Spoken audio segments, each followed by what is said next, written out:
Hey everybody. Yeah, this is going to be I can't call it Fest for Beatle fans, I'm sorry. My beatlefest wrap up. Um, Little history. I've been going to this convention since basically 1980 with my brother. And I notice, there's a lot of people that have just recently started going within the last 3, 5 years, and they think it's fantastic and it's that and it's this. And you know what?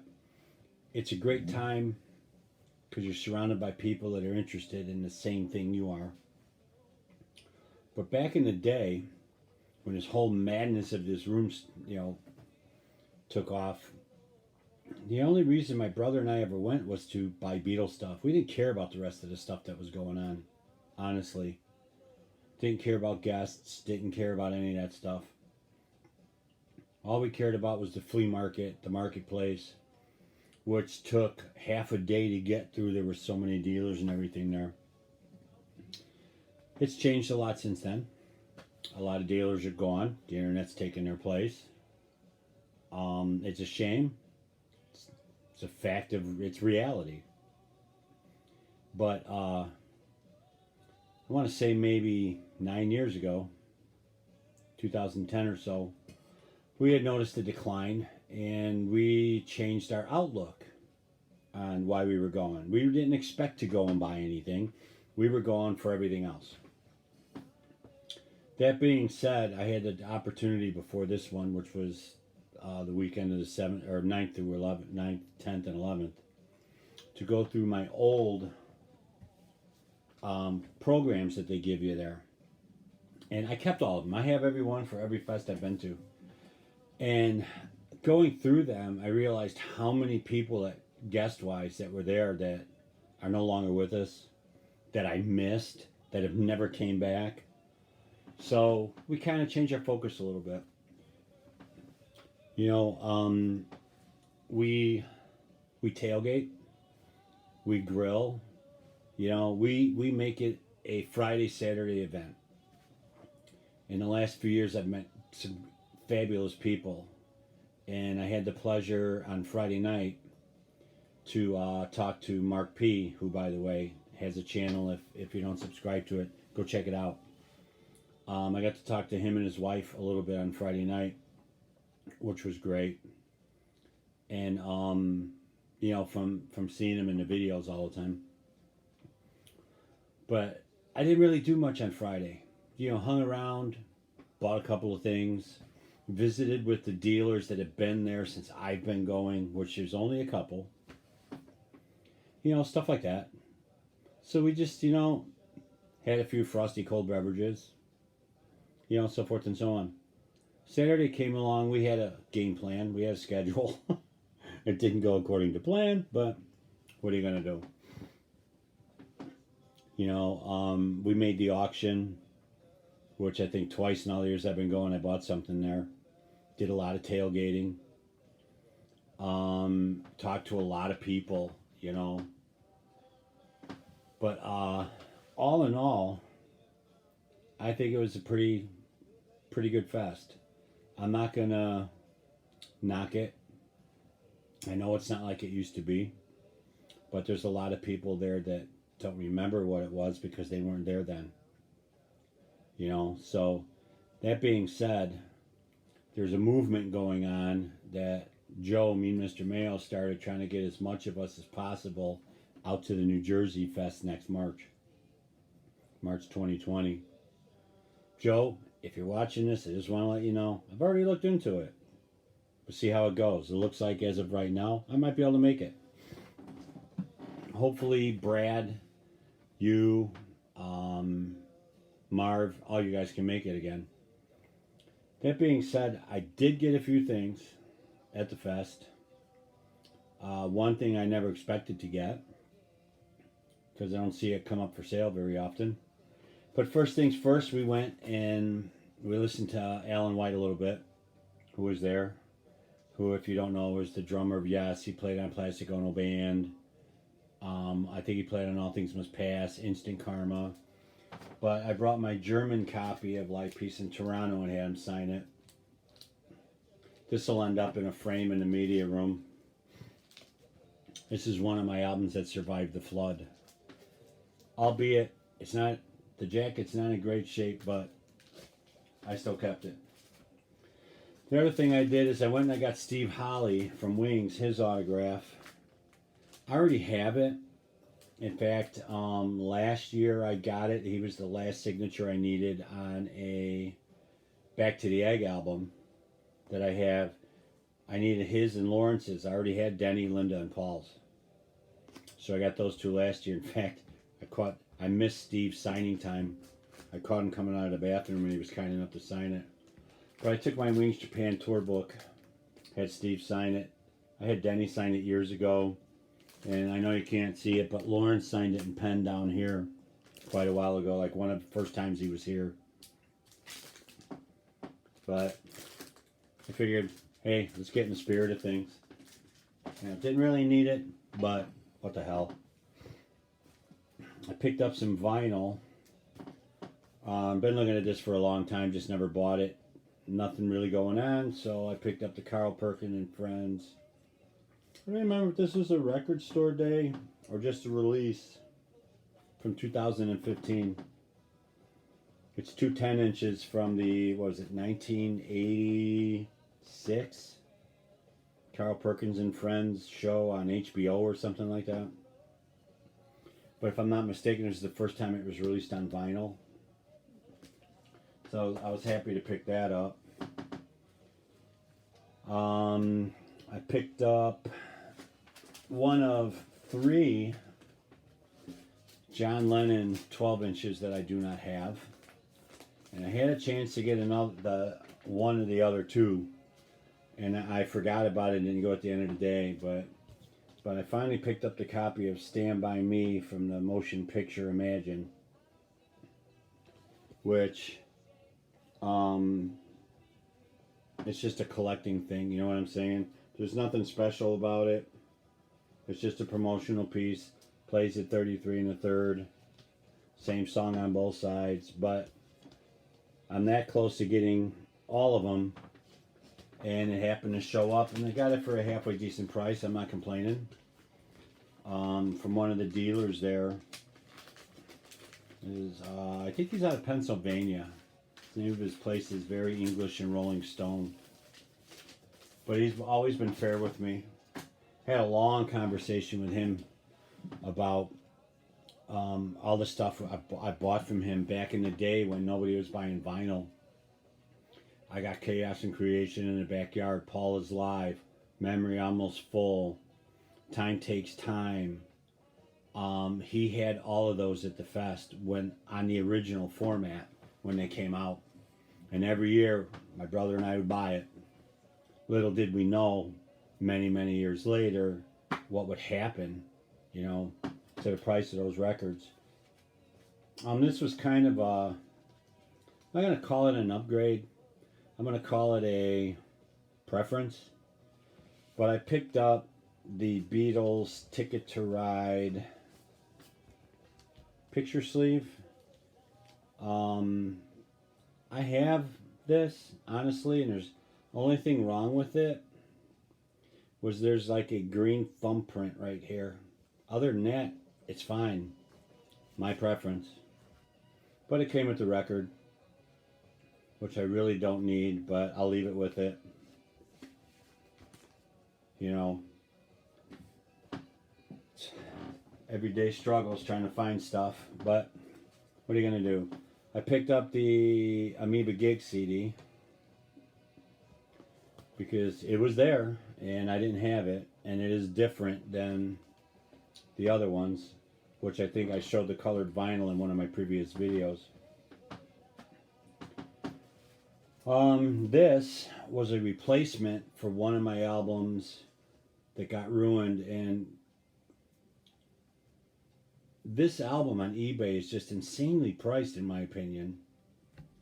I don't get it, but whatever. But it's a mono copy of the Beatles Yesterday and Today. No, it's not a Butcher. I do have a mono Butcher, but I wanted a regular mono copy. And this one, if I'm not mistaken, is a little bit rarer than the rest because it is a Jacksonville pressing. It's a number 4. I'm not so sure how many of these, compared to other ones that are around. The way I understand it, there's fewer of them, but I got a really nice inner sleeve with it.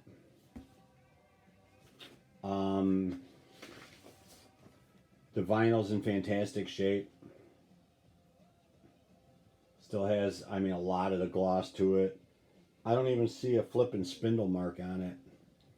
But with the price that these go for, it's another dealer I've known for years and years. In fact, Mark P, you bought your cubes from him.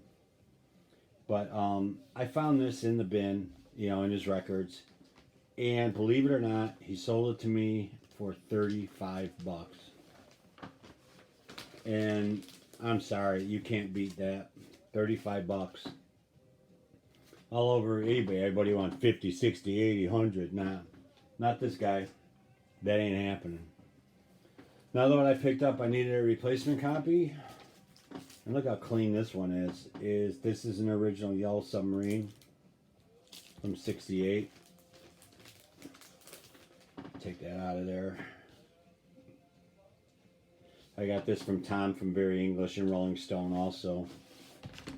Same thing. This is another album they're asking way too damn much money for, as far as I'm concerned. But I was really happy to get this one too. So that's 2 more on my list I can check off that I need to replace. Seems to be taking forever to replace these damn things. But I'll get there hopefully. Hopefully I'll live long enough. Also picked up the limited edition Yellow Submarine 50th anniversary Happy Socks. Only because they were on sale. And I have somewhere in here the yellow box. The first set. I don't know where they're at, but I know they're here somewhere. But anyway, yeah, I picked those up. And they're the right size if I choose to wear them. Okay. This, I didn't pick up. I've had this. I showed this in one of my previous videos. It's just the Yellow Submarine photo album, 3-ring binder, put pages in it so you can put your photos in it from back in the day. Okay? But I don't know if you're aware, there are 3 different types of this with the same picture. You have this photo album. You have a blue one that's about yay big, that's a scrapbook. And then you have this one. I've been looking for this for a long time. But this is the other Yellow Submarine photo book. And it still has all the pages in it. It has the front VIP very important photos page in it. There's no writing in it, no nothing. It's absolutely fabulous. But now I can put it with this one. But yeah, I was really happy to get this. Moving on. I'm not too organized, so forgive me. Just got to pull this stuff out of here. Now you're going to say, Mr. Beatles Pro, I think you showed these before. I'm not sure if I showed my original ones or not. But I picked up a Paul McCartney Remco doll. This one's a soft body doll. That's why I picked them up. My 4 originals in the boxes are hard body dolls. And the price on these has significantly come down in the last year or so. But in case you're wondering, if you want to know if it's a soft body doll, the soft body dolls had the copyright on the feet. The hard body dolls, the copyright's on their back, right underneath where it says Beatles. But this is a soft body doll. And along with him, I picked up the hardest of the, well, one of the hardest of the four is George. He's a soft body doll also. But, yeah. Now I just got to find the other two. Always got to find something, right? I also picked up a couple of things.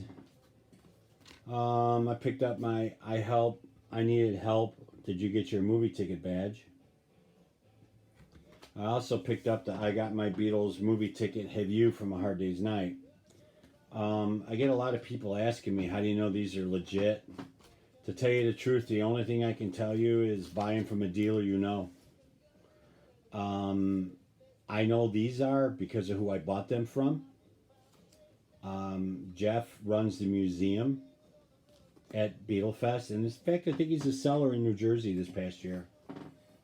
But yeah, I've never had these and just looking around for something to get, and he had them. Very reasonably priced. You know, $12, $15. I also picked up at the same time, which I don't know how often this comes up with everything intact, but it's the Beatles Punch-Out Portrait Book. And if you look on the back, there's a Beatles mobile you can punch out and hang, but everything in here is like paper dolls, like punch-outs. Like there's John, you punch it out and it turns into like a 8x10 frame. And then there's Beatle paper dolls with a stage. You know, it's weird. I mean, how something like this survives this long with everything intact. You know, it floors me sometimes. You know, so, but yeah, I was happy to pick this up. There's George. I mean, I'm saying the pictures are the greatest in the world. You know, but because of what it is, I was really happy to pick this up. Moving on, I only got a couple more things and then I'll be done. These I picked up because I've seen them in collecting the Beatles books, but I've never seen them in person. But it's the magazine Beatles by the Royal Command, which came out, these are all UK's, after they did the Royal Command performance. But yeah, really nice shape.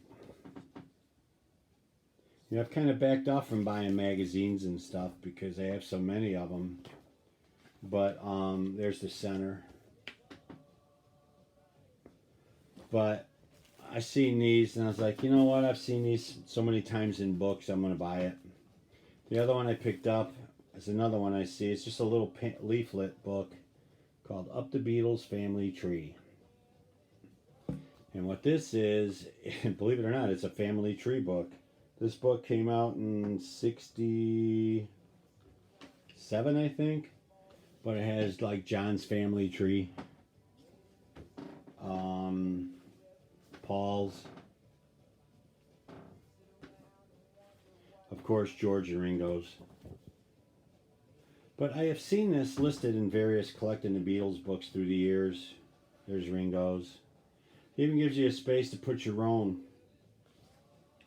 And of course, nobody did in this one. I think that was the final thing that sold me on this. 1966. But those were my Beatlefest pickups, and you know, a quick synopsis of what I did my Beatlefest weekend.